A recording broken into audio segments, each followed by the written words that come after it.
Background. Okay, we're live. Okay. Hello. Oh dear, my voice nearly went then. Excuse me. Welcome to the Common Sense SEO show number 15. Here we go. We're near the end of April. We've got a couple of days left to go. So that's the first third of the year almost out of the way. Are we all moving forward? Are we all progressing well with our plans? And is our businesses taking shape? The year just breezes by, doesn't it? And talking about years breezing by, I was reminded of how life breezes by too. So another reason to get on with things, because I took a quilt to the cleaners last week, and I went to pick it up this morning. And when I looked at the receipt, well, I didn't look at the receipt, obviously. My wife looked at the receipt and told me, "Oh, look, you got an OAP discount." And I thought, well, thank you very much, but I'm not even 60 yet, so you know it just goes to show that I need to change my moisturizer. But anyway, here we go. Hello, Henrik. How are you doing? What have you got to tell us? I'm okay. I'm back from the mountain, so hopefully we have a good session today, and we'll be able to share my screen today. So we'll give you a few little nuggets, and hopefully there's something that you can work on. And the house cleaning first. Can everybody hear us and see the screens? I think so. At least of those few who are watching. Yep. Great.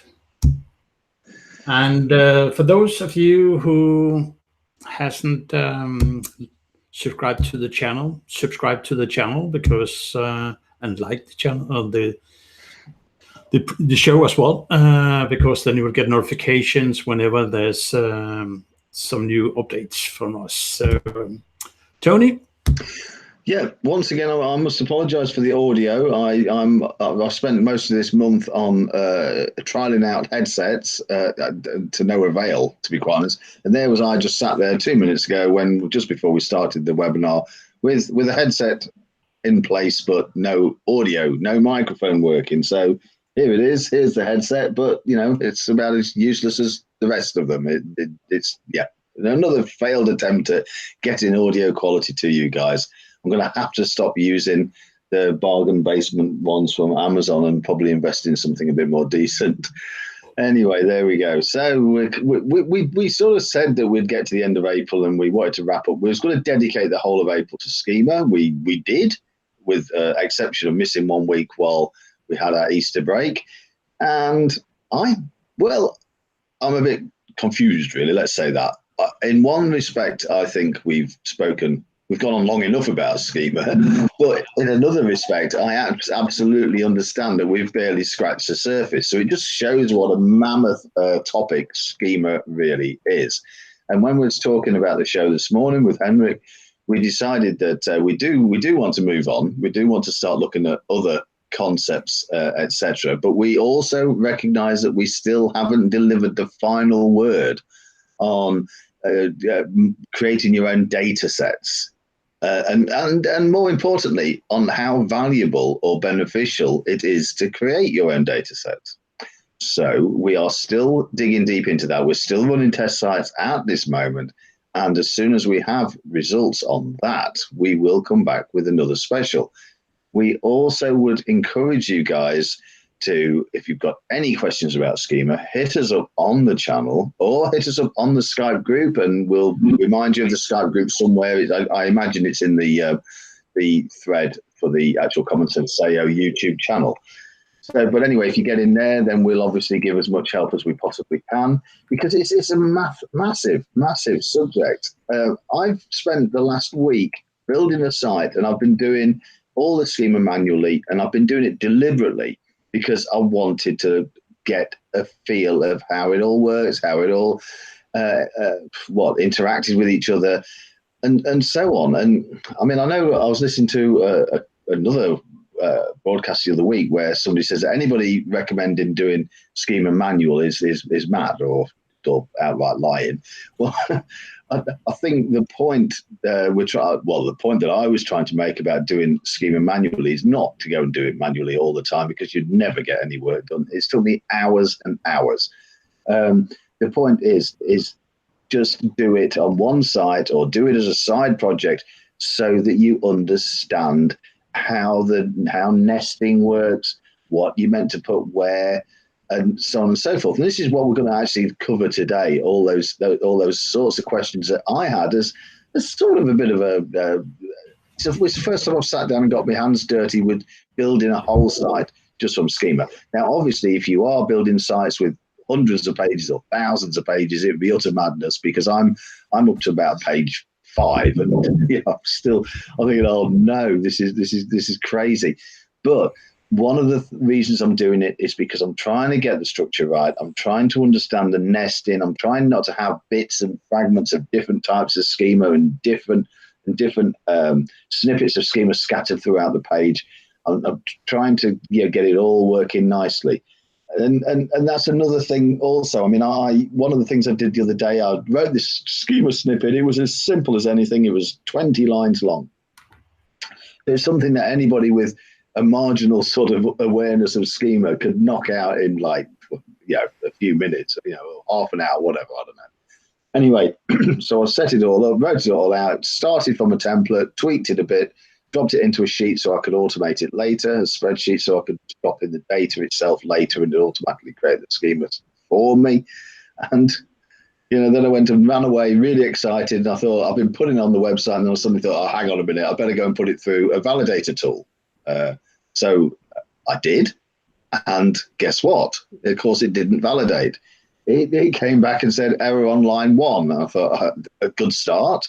So then I went on and rectified that, and then I got error on line 9 and line 10, and then I think it stuck on line 27, and it stayed there for about the next 2 hours. And it just goes to show that I actually did then spend 2 hours because just because of stupidity, really, just because I'd missed a speech mark out here, or an embedded bracketing had sort of gone slightly amiss, or whatever. Just the general sort of errors that we all used to get in the early days of coding, when doing degrees and things like that. I mean, when you're trying to write any coding, there are just the little commas and everything like that all makes a massive difference, as you know. And of course, it takes 30 minutes to write a schema and 2 hours to get it working properly. I'm glad I did it. I'm really glad I went through that process, because not only does it prove the benefits of using automated tools, because they obviously are pre-valid. I guess they validate before they hand it back to you. I guess they can't actually create wrong code, incorrectly coded code. They can just create nonsense, I guess. So anyway, that's a real good lesson to me why you should be using tools of some sort. My mind is open about which tools, and maybe I'll give you guys ears a break and hand over to Henrik. I don't know whether you want to talk about tools now or whether you want to talk about some of the ways we're putting schema on the pages, Henrik. It's up to you. You take over, but I think those are the topics that we're going to cover today, because they are important, and that's what I'm learning here, getting down and dirty in the sites. And these are the problems. If I'm facing them, then it's a chance that other people will face them. And I think we need to get past those issues before we start getting really, really, crazy on things. So, Henrik, over to you. Yeah, thank you, Tony. After last show, I put up a playlist explaining the basic of JSON-LD. And you can find that in the comment section from our latest show. And that actually gave rise to some questions. And I will try to share my screen just in a second here, if I can figure that out today. Long time since I did the last.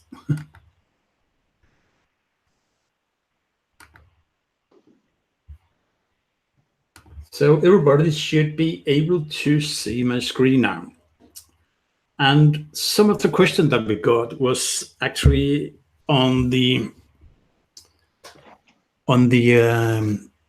schema on the JSON code in itself. So I've just put up a few small samples here. So whenever you start a JSON code, you tell the processor this is script type application LD plus JSON, which means that it's a JSON code coming up. And you will always start your code with a curly bracket, i.e. what we call an opening one, and you will have one down here, which is a closing one. And then what happens is that we tell the processor the context of the JSON that we're having. In this instance, we tell the context is schema.org, which means that we're referencing schema.org rather than we're referencing Dublin Core or whatever we could reference.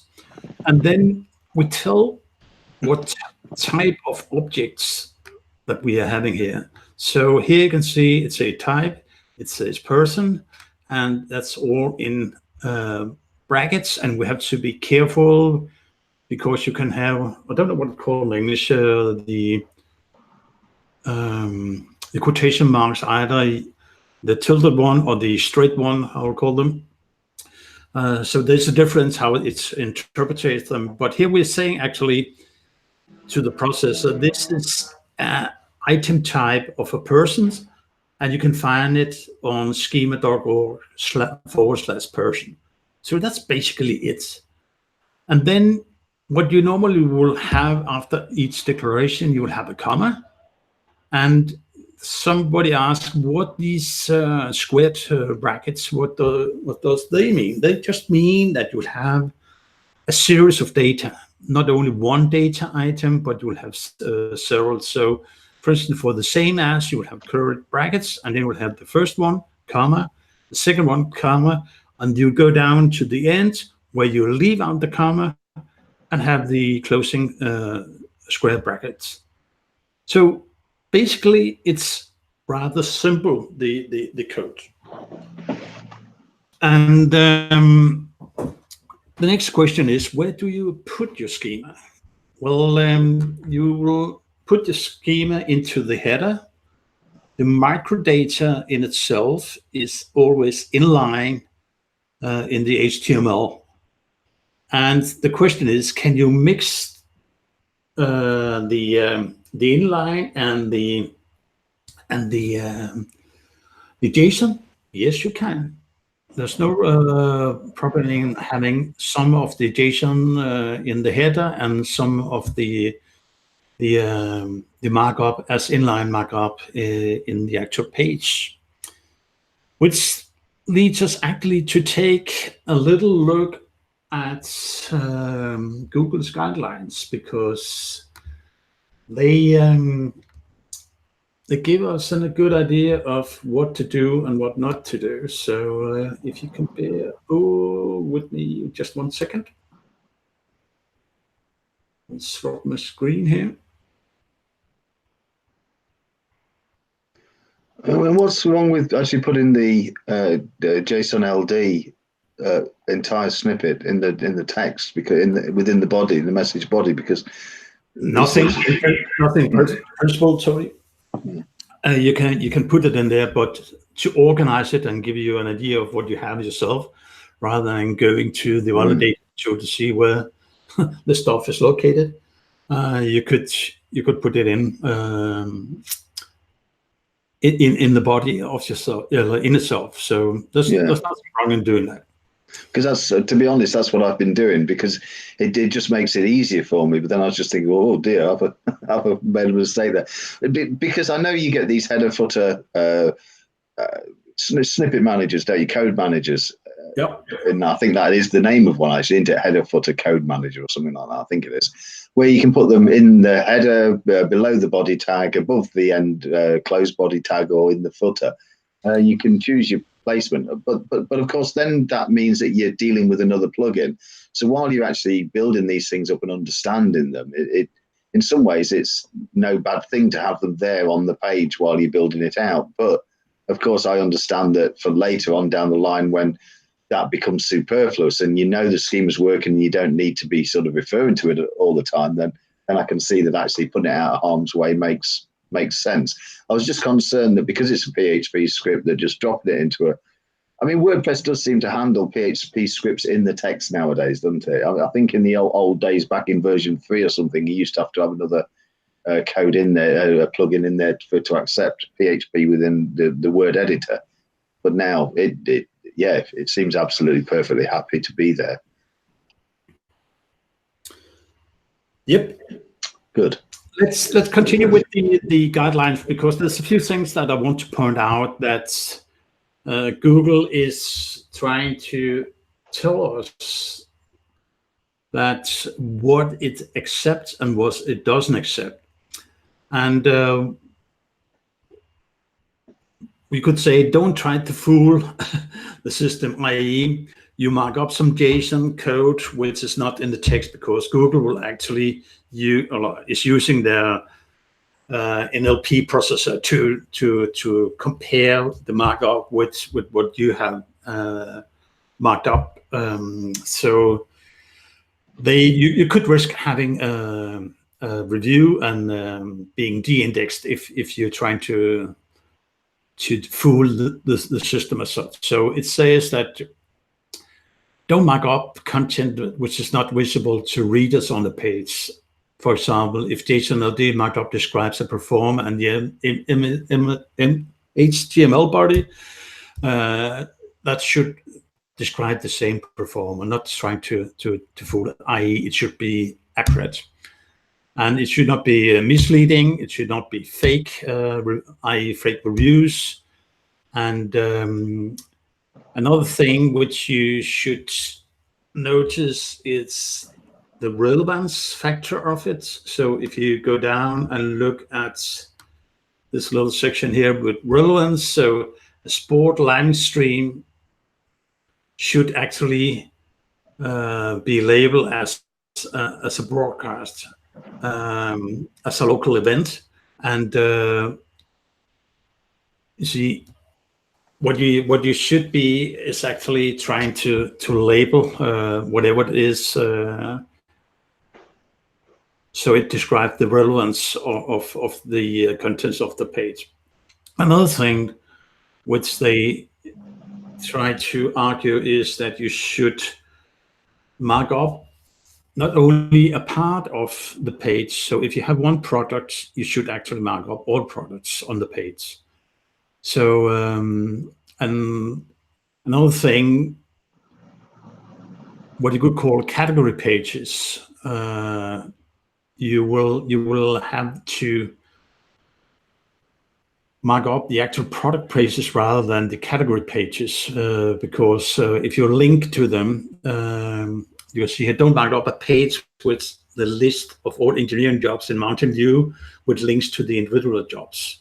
So let's say we rather have the individual jobs page marked up rather than, let's say, the landing page, the category page for it.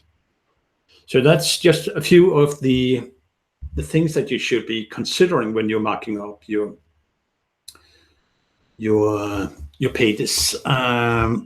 And then multiple elements on the page, which means that you should mark up, as I mentioned before, every product, not only one product. And there's a question about e-commerce sites. We'll come back to that. But generally speaking, when you mark up your page properly and the bot understands what the page is about, you have a higher possibility of ranking your page rather than if the bot should guess what it's all about. And last time I mentioned about web page.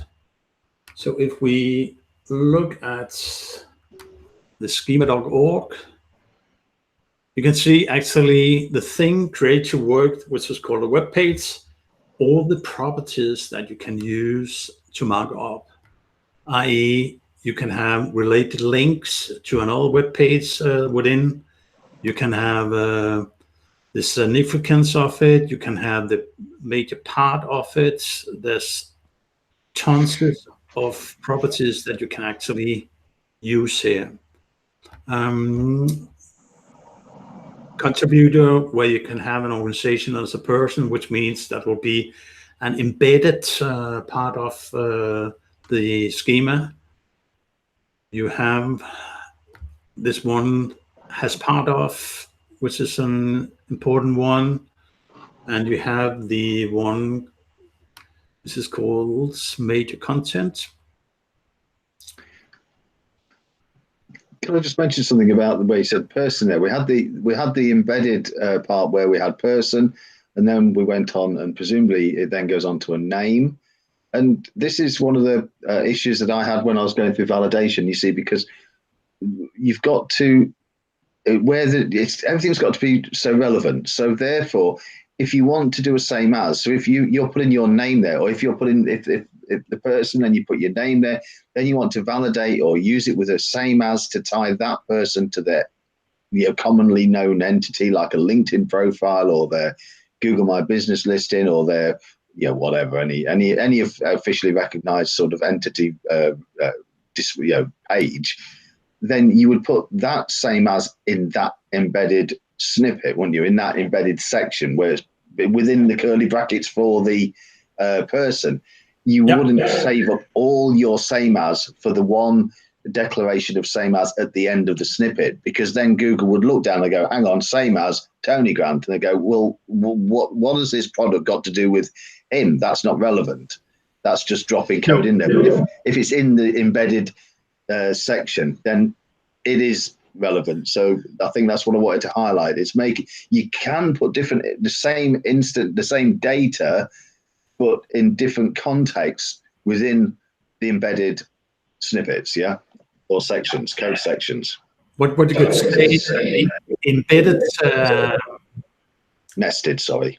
The nested objects could have a same as, i.e., same as, or an ad ID, because an ad ID would be better to point. So if Tony Grant is the person schema that you're trying to refer to, and he has a Wikipedia page, then you will, in the ad ID, refer to that Wikipedia page, because that's a fixed point for Tony Grant, which is your Wikipedia page. Do you get that? Yeah, good. Well, and then you will use your other profiles as same as in the same nested part of the schema.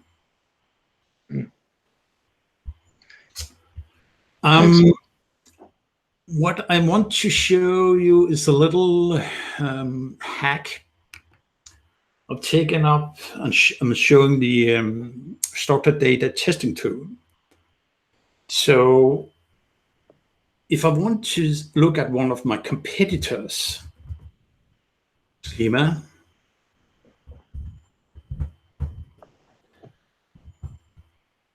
for instance, I'm trying to put in schemaapp.com/about and run a test.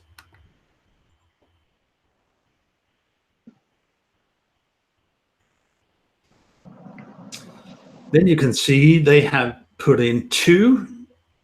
Actually, they have the breadcrumb list, which they have put in. And they have the about page, which actually giving 2 errors in this instant. But the idea here is actually you can take some of your competitors who's ranking, put in a URL from one of their pages, and look at the schema markup they have done to see whether that's sufficient, or maybe you can improve on that, and by that having a chance to maybe rank a little bit better than the competitors. So that was just a little hint. So that's an excellent tip there, definitely, because this is one of the things that we do all this schema, and you really do, just like we use POP or whatever for getting our sites to be one better than our competitors on the actual main content side of things. Yeah, there you go. It's almost like POP for schema, right there. Brilliant. What I've done is I have last time we spoke about schema generators. I have made a little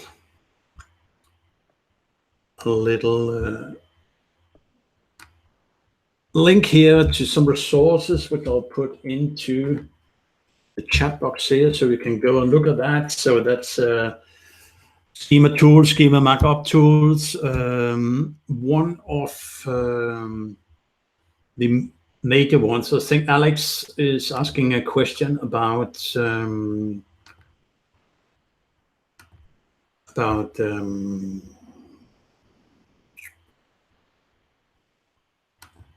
e-commerce schema, e-commerce tool for large schema stores.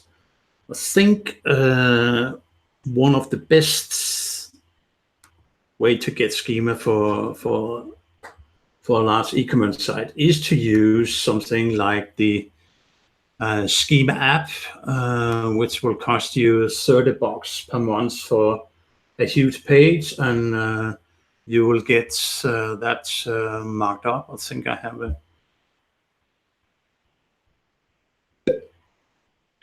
Do we know whether there's any limitations on that? I know it's one site, but is that one site and X amount of pages?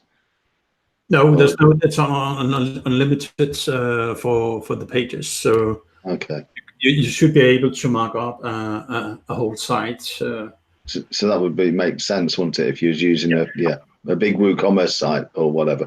But of course, also with Yoast, there is a WooCommerce plugin, isn't there?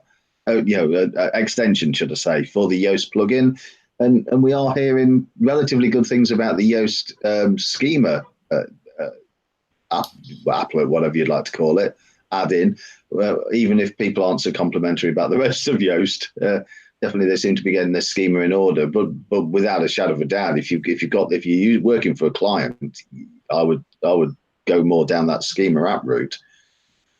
Yeah, I think that Schema app would be a candidate, and maybe Project Supremacy also has a plugin that makes you mark up. I haven't tested it, to be honest. I only use the schema generator, the JSON schema generator. Yeah, so, and I've played around with the SEO Ultimate, but at the moment the problem with that was that you had to choose one. You couldn't mix and match on page. It was like, are you an organization? Are you a product? Are you a whatever? And you had to put your money behind one schema set, which is a bit of a limitation. But again, like I say, the new one's coming out in very soon, and let's see what happens there. But yeah. Some of the plugins is only able to take a part of it. So it's make an article, and then it's limited on the properties, where you have to go in and adjust the properties to mark up everything on the page.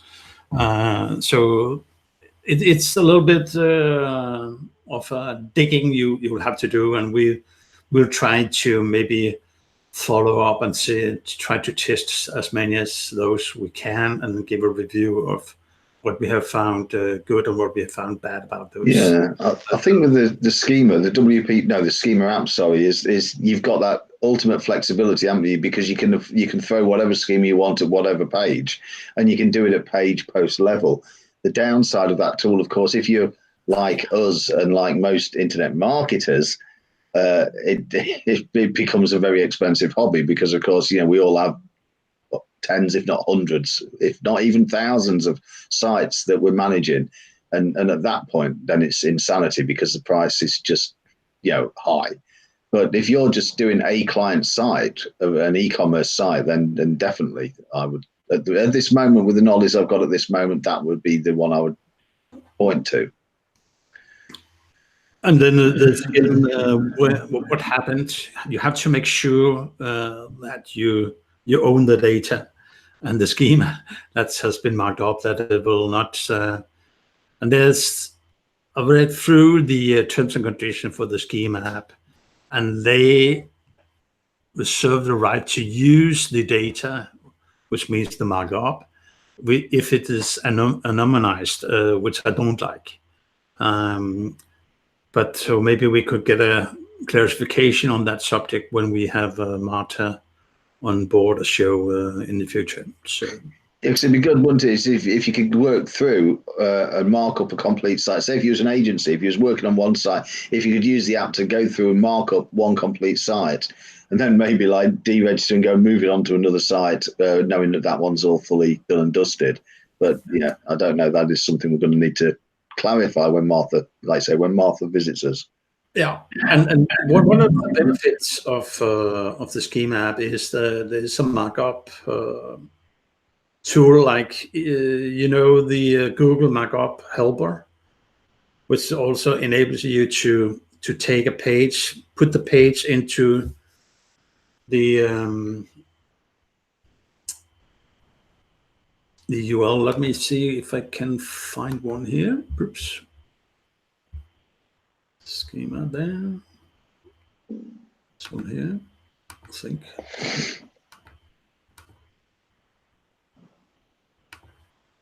So there's helping tool. So if you go into the markup, Google markup tool, you have to go in, you have to select the property.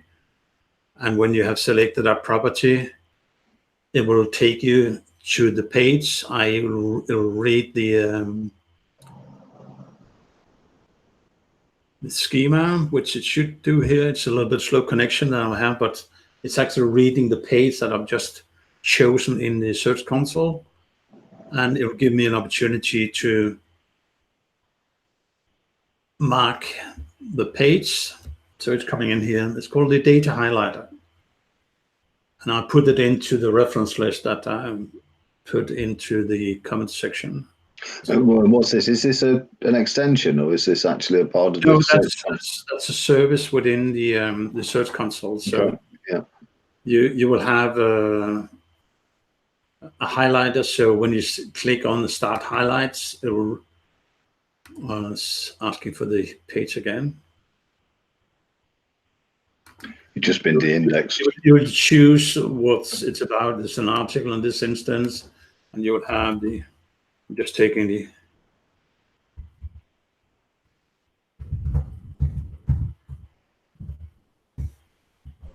Say I want to mark up this page. Click OK.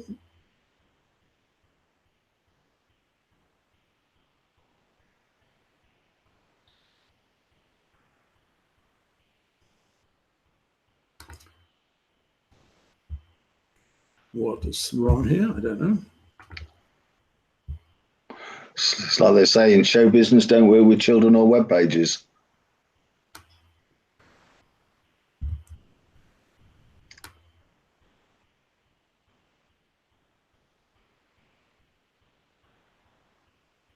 It should be okay. But anyway, you can go in and try to see it, and then you will be able to highlight whatever's on your page to mark it up. So it should be quite easy to follow. Okay, Tony, we have reached the. We have. I'll just check the time then, and it's flown by once again, hasn't it? Yeah. So, any questions? Any last questions over there? Let me take a look here. I can. Not really. Not really. That's quite good because I can hear my wife pacing around outside the door, waiting to drag me off to go and pick the kids up and take them screaming to the dentist. Oh, the life of an SEO, eh? There we go. It's all glamour, I assure you, the laptop lifestyle. So you'll be pleased to know, maybe you will, maybe you won't, that next week we're not going to talk about Schema. We are going to come back to you. We are going to come back to you with our findings on all the different things about setting up our own data sets, about using them, about how to get these feature snippets ranking in page one. I must admit, it's taken us longer than we expected. We thought we would be able to show you all of these things in a month, and a month has whipped by before our eyes. So we've been fairly stuck in the basics. Although I think it's important to do that, we do cover those basics and make sure that everybody's, up to speed and coming along with us. Yeah, there'll definitely be more, technical issues, and I can see Alex put up the little topic that is saying nested schema, and we can go into a more thorough session about that later. No problems. What else? We might actually take it off show, actually, might we, and put out some specials in the channel, which is another good reason to subscribe, of course, because you may hear about the shows, but if you don't subscribe, you might not be expecting the specials to come along, and we are intending to do some of those. We're also, this is definitely a side topic, we're also going to be putting out a few, as I'm saying this, I'm going to really nail the colours to the mast here. We're going to put out a couple of little shows about sort of looking around local businesses and things like that, and some of the thoughts that we have on why businesses need us, why they should be ranking, and so on and so forth. So there's all sorts of good things to come. As with everything, time is our worst enemy. Time marches on. So therefore, as it appears that I've already hit retirement age and old age pension benefits, I think it just goes to show that there's no time like the present to go out there and kill it. Go and make the best of today, because who knows what's around the corner. So with that, Henrik, the door is now open, so I'm going to be dragged out kicking and screaming in any moment. So if you want to wrap up, that's okay, Tony, you've been here. Thank you. Take care and enjoy out there in the wildlife. We will see you next Tuesday on another show. And if you have any questions, put them in the comment section below, and we'll try to answer them there. Or if you have any suggestions that we should come up with, either put it in the comment section or hit us up in the Skype group, which is an open forum as well. So we can take discussions there. And don't forget to subscribe to our channel and to like and spread the word about the CommonSense SEO show. So thank you very much for today, and see you around.